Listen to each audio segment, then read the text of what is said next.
décret. Avant que le Mashiach arrive, c'est une époque difficile, c'est comme un accouchement. La femme, elle souffre, il y a des douleurs, c'est étroit, c'est très difficile. À la fin vient l'accouchement.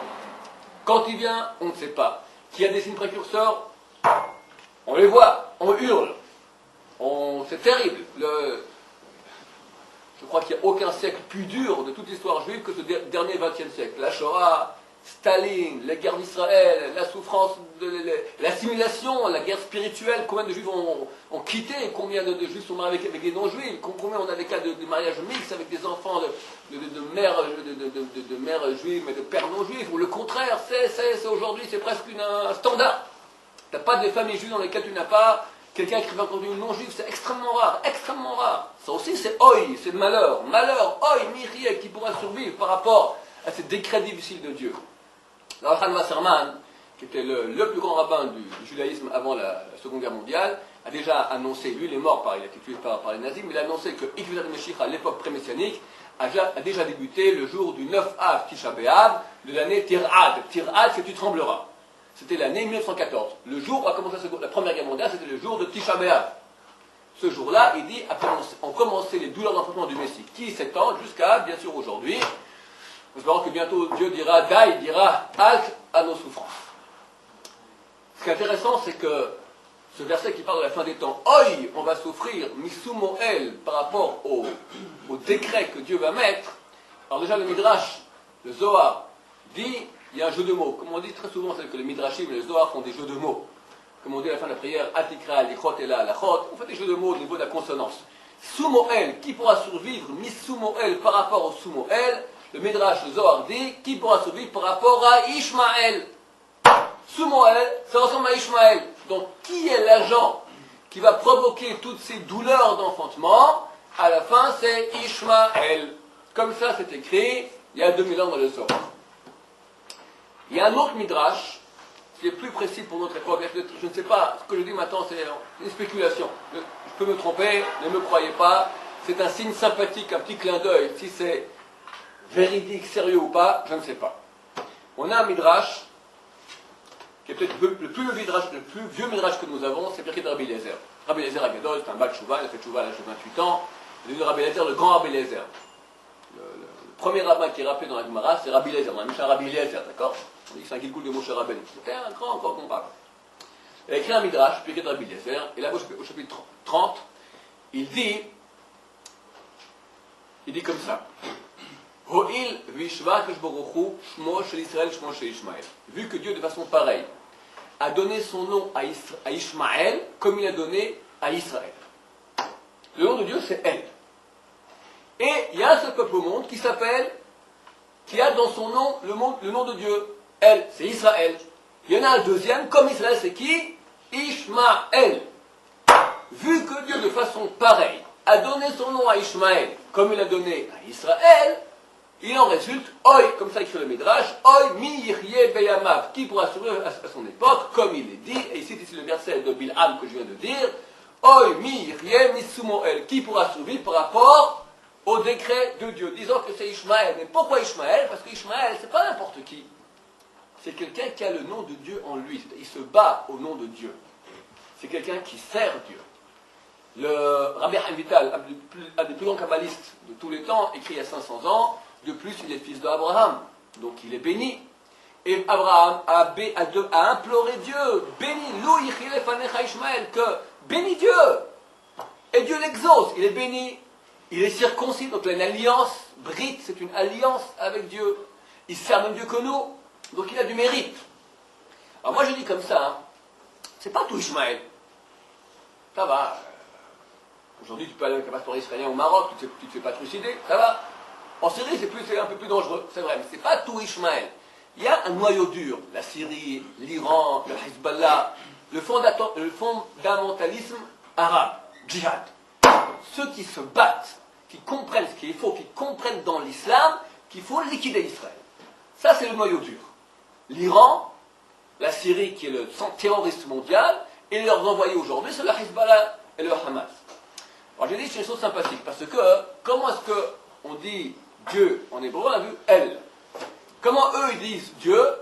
Allah, c'est le même mot. Allah, ça vient de elle, comme beaucoup de mots arabes viennent de l'hébreu. Allah. Qui se bat au nom de Allah? Hizb Allah. C'est quoi Hizballah? C'est le parti de Dieu. Tu as des partis politiques, tu as le parti à la gauche, tu as la droite, tu as le Hizballah, le parti de Dieu. Ils se battent au nom de Dieu. Leur dirigeant, comment il s'appelle? Nasrallah. Nasrallah, c'est Nasr, ça vient de Nitzachon en hébreu. Celui qui gagne, il gagne au nom de Dieu. C'est le vainqueur au nom de Dieu. Ce sont des personnes qui se battent au nom de Dieu. Tous les shahids, tous les Hamas, tous ceux qui se battent contre nous aujourd'hui, ces ennemis, qui sont prêts à se donner la mort, ils se donnent la mort pour Dieu. Ils disent Allahu Akbar, ils sautent. Oi, malheur, Mirié, qui pourra survivre, ni Ishmaël, de celui qui se bat au nom de elle, au nom de Allah. On souffre aujourd'hui terriblement de ces combattants de Dieu. Ce n'est pas tous les Arabes. Ce que je rappelle bien, c'est le fondamentalisme arabe au nom de l'islam, ce que l'islam ne veut pas. Et eux le traduisent ainsi. Qui est la source du Hezbollah? L'Iran. L'Iran. Maintenant, encore une fois, je ne sais pas ce qu'on nous réserve le futur.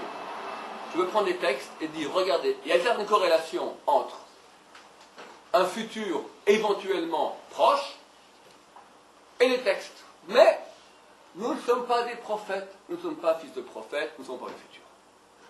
L'Iran en parle. D'abord, il est marqué qu'à la fin des temps, toutes ces pressions pour faire naître le Mashiach s'appelleront les Gog de Gog ou Magog. Guerre de Gog ou Magog. Qu'est-ce que c'est Gog ou Magog? Gog, c'est le surnom d'un roi, qui est le roi d'un pays qui est surnommé Magog.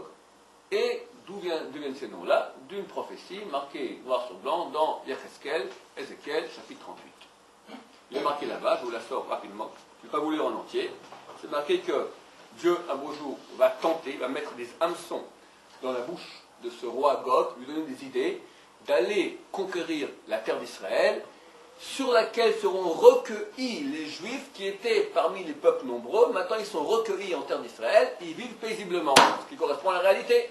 Il dit les villes seront repeuplées, la terre sera de nouveau défraîchie, la terre sera de nouveau colonisée comme il se doit, la vie reprend en terre d'Israël, sur une terre qui était aride pendant 2000 ans. Le peuple d'Israël, il vit recueilli dans les peuples. Vient ce roi Gog, Dieu lui met des crochets dans la bouche pour le faire sortir de son pays, et lui, accompagné avec beaucoup de peuples, viennent en guerre contre le peuple d'Israël. Il y a une prophétie qui est positive de Gog et Magog, c'est celle de Ézéchiel 38. Quand Gog, avec ses armées, met son pied sur la terre d'Israël, Dieu se dévoile, envoie sur lui des pluies torrentielles, du soufre, des météorites, des grêlons, du feu, tout ça. Dieu se dévoile. Et le monde entier reconnaît, c'est l'époque messianique, c'est marqué Vit Gadilti, là-bas dans Yecheskel, c'est marqué Vit Gadilti, je me grandirai, Vit Kadishti, je me sanctifierai aux yeux des nations nombreuses, et tous reconnaîtront que je suis l'Éternel. Ce que nous disons toujours dans le Kaddish, et Gadal, Vit Kadash, Meiraba, que soit agrandi et soit sanctifié son grand nom, c'est une prière que nous faisons à propos de Gog et Magog, qu'enfin vienne ce jour où Dieu se dévoilera. Enfin, aujourd'hui, on vit dans un monde d'obscurité. Nous attendons ce grand jour que Dieu vienne et se dévoile. C'est bien à propos de quoi? À propos d'un dévoilement de Dieu dans Gog et Magog. Donc cet ennemi qui vient contre nous, il vient d'où? C'est marqué très clairement dans Ézéchiel 38, tu viendras de ta résidence du fond du nord. Il vient du nord. Donc c'est à choix le Liban, la Syrie, l'Irak, l'Iran, la Russie. Tous nos meilleurs amis. Hein? Ou tous ensemble. Si on regarde plus précisément, on a un Psikarabatim, un Midrash qui date aussi d'il y a 1700 ans, qui est la chose suivante. Amar Rabbi Shimon ben Pazi, a dit Rabbi Shimon ben Pazi, Botacha à ce même moment, au moment du dévoilement du Mashiach, Magbiya Kishboruchu, la Mashiach Adashamayim, Dieu va soulever le Mashiach jusque dans le ciel. Ou Pores Alav Mizil Kivodo, il le recouvre de sa gloire. Pour le protéger des peuples de la terre. Tous les peuples de la terre voudront dévorer le Mashiach. Quand le Mashiach il arrive, c'est fini, tout le mensonge il disparaît. Tous les politiciens à la noix de coco ils disparaissent. Toutes les boîtes industrielles qui nous vendent, qui nous n'importe quoi, toutes les banques qui nous volent, tout le mensonge il disparaît. au niveau de la bourse, c'est un malheur terrible que Mashiach il arrive. D'accord? La bourse, tout tombe, se crache. Donc il faut régler le problème, il faut éliminer ce dérangeur de tourner en rond. Le Mashiach, ça dérange le monde. Donc le monde entier voudra s'unir pour le liquider.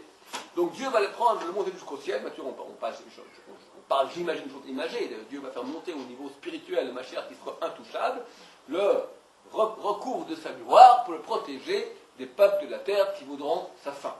Et là le point intéressant, de plus, pour le protéger des peuples de la terre et mipne de Parseim à Rechaim, des Perses, Rechaim, mécréants.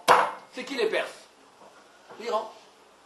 Comme quoi l'Iran serait un des fers de lance contre le Mashiach. Donc, on pourra faire une corrélation qui, je ne sais pas quel poids elle a, entre le fou qui s'est monté il y a quelques mois, il s'est monté lui-même, d'accord, il a truqué les élections, il est devenu le numéro 2, le numéro 1, il s'appelle El Khamenei. Mais celui qu'on entend parler toujours, c'est le numéro 2, Mahmoud Ahmadinejad, qui lui, tout à coup, se lève et dit, il a dit encore aujourd'hui, que Israël se comporte comme Hitler comme les nazis, etc., que Israël n'a pas droit à la vie, et comme un morceau de roseau au vent, il va être ballotté bientôt, et il écrit que, bon, en deux mots, dans son plan pour amener, j'ai ici un article qui est apparu dans Washington Post, la date,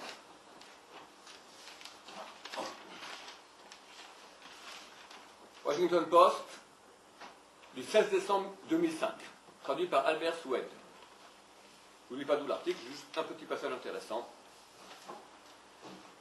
Mais il y a pire, ce président d'un pays sur le point d'avoir recours à l'arme nucléaire est un croyant fervent et un adepte de l'apocalypse. Nous aussi on y croit, mon cher, mais lui aussi il y croit.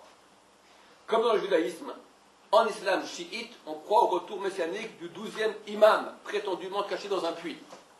Les croyants les plus mystiques vont prier à la mosquée de Jamrakan, qui contient un puits d'où est censé émerger l'imam tant attendu. Lorsque, à l'étonnement de tous, Ahmadinejad a été élu président de l'Iran, il s'est empressé de débloquer 17 millions de dollars en faveur de cette mosquée. Le mois dernier, il a déclaré publiquement que la mission primordiale de la révolution islamique était de paver la voie à la réapparition de l'imam caché. Et comment est-ce qu'on fait pour paver la voie à l'imam caché?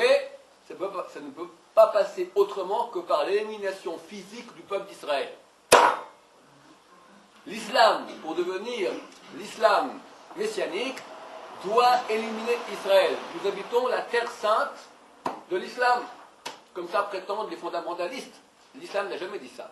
Le Coran n'a jamais dit ça. C'est une invention des terroristes, d'accord, de Bin Laden et de Nasrallah et tous ses copains. Comme dans les versions extrémistes chrétiennes relatives au second retour de leur prétendu sauveur, cette réparation sera accompagnée de troubles, de destruction et de mort. Le journaliste iranien Hossein Bastani a rapporté que selon la déclaration d'Ahmadinejad, au cours de réunions officielles, l'imam caché réapparaîtrait dans 2 ans. Ça fait déjà 6 mois, donc il n'y a plus qu'un an et demi. C'est un show, un fou show de Dieu. Maintenant, comment je vois les textes qui me disent qu'à la fin des temps, il y a un danger de Ishmaël fondamentaliste au nom de Allah, plus précisément de l'Iran, je ne peux pas ne pas faire un petit rapport. Maintenant, qu'est-ce qu'il vaut? Je répète que ce soit bien clair aux yeux de tous. Je me trompe complètement. Peut-être demain il n'y a plus rien, et lui il est éliminé, un autre qui vient à la place, démocratie, qu'est-ce que j'en sais? Tout rentre dans l'ordre, et ça sera pour une autre cadence. Nous ne savons pas comment Mashiach viendra. Le Rambam que j'ai écrit il y a 900 ans, on n'a aucune tradition claire à ce niveau.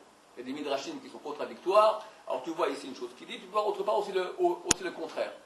C'est intéressant, pas plus. Que Mashiach vient demain, on doit le croire à fond. Que peut-être il ne vient pas demain, ça se peut aussi. Il ne faut pas devenir fou, c'est tout. Il faut y croire, et quand on voit que ça va mal pour Am Israël, il faut pleurer et faire tchouva. Faire tchouva. Continue ce midrash, et nous dit, Omerlo, Dieu lui dit, Ephraim Mashiach Tzidki, Ephraim mon Mashiach, mon juste Mashiach. Hevedayan al Elu, juge cela. Et fais d'eux ce que tu veux. Car si ce n'était ma miséricorde qui s'est renforcée à ton propos tellement beaucoup, déjà il t'aurait perdu du monde en un instant. Ephraim, c'est aussi le nom du peuple d'Israël. C'est un des aînés de Yaakov. Yaakov avait l'aîné, qu'il appelle Bechor. Bechor de Yaakov, c'est Yosef. Et l'aîné de Yosef, c'est Ephraim. Tous les fils aînés, Yaakov, Yosef, Ephraim, sont appelés le peuple d'Israël. Le peuple d'Israël est appelé ou Yaakov, ou Ephraim, ou Yosef. Il t'aurait déjà perdu du monde en un instant. Qui aujourd'hui est capable de nous perdre en un instant? Bombe atomique. Que Ahmadinejad est censé obtenir incessamment sous peu. Ou par d'autres moyens. Je ne suis pas prophète ni fils de prophète. Comment est-ce qu'il a des missiles, il peut avoir seulement des gaz. C'est pas pour aujourd'hui d'avoir dans nos cauchemars les pires des spéculations de projets comment demain l'Iran attaque Israël. C'est pas une chose qui est complètement folle. Aujourd'hui, oui, parce qu'il n'y a aucun intérêt aujourd'hui l'Iran d'envoyer des bombes. Il sait qu'il va se faire ratatiner. Israël non plus n'a aucun intérêt à rentrer en conflit avec l'Iran. L'Iran a dit que si Israël attaque la Syrie, alors tout le monde islamique va se lever contre nous. Je pense qu'Israël est suffisamment intelligent pour ne pas rentrer en guerre avec la Syrie, ça ne nous servirait à rien. Nous, on veut éliminer maintenant nos ennemis qui sont à Gaza. Là, une partie des ennemis, les casse-pieds qui empêchent de tourner en rond, et à Gaza, le Hamas, et au Liban, le Hezbollah. On fait pression sur le Liban pour qu'il se débarrasse du Hezbollah. La Syrie n'ose pas se mettre en conflit directement avec nous, et nous, on ne va pas se mettre en conflit directement avec eux. Maintenant, je ne suis pas prophète, il suis prophète. Si demain quelque chose arrive, alors je ne sais pas ce qui peut se passer. Qu'il y ait un conflit avec l'Iran, c'est possible. Aujourd'hui, ça n'a pas l'air tout à fait, en tout cas en géopolitique, à courte portée, rien ne le montre. Mais on n'est pas prophète, et demain tout peut changer. Il suffit qu'un petit Dieu, s'il veut, peut faire que dans 2 jours, c'est pas compliqué. Dans 2 jours, l'Iran a possible, on va envoyer des missiles ici. Et demain, Israël envoie peut-être la bombe atomique. Je ne sais pas, je ne suis pas prophète, fils de prophète. Ce que je sais, c'est qu'on voit à la fin des temps, il y a l'Iran qui monte, c'est parti de Ishmaël, ça correspond à nos textes. Quand ça sera, je l'ignore complètement, et qu'on ne dise pas en mon nom des choses que je n'ai pas dit. Je mets en rapport les textes avec ce qui se passe, qui sont très vagues. L'Iran, on parle de l'Iran à la fin des temps, c'est tout. Et que pour aujourd'hui, l'OEDA, je ne sais pas, je ne suis pas prophète. Encore un midrash qui nous parle de l'Iran. Alors, qu'est-ce qu'on a vu déjà?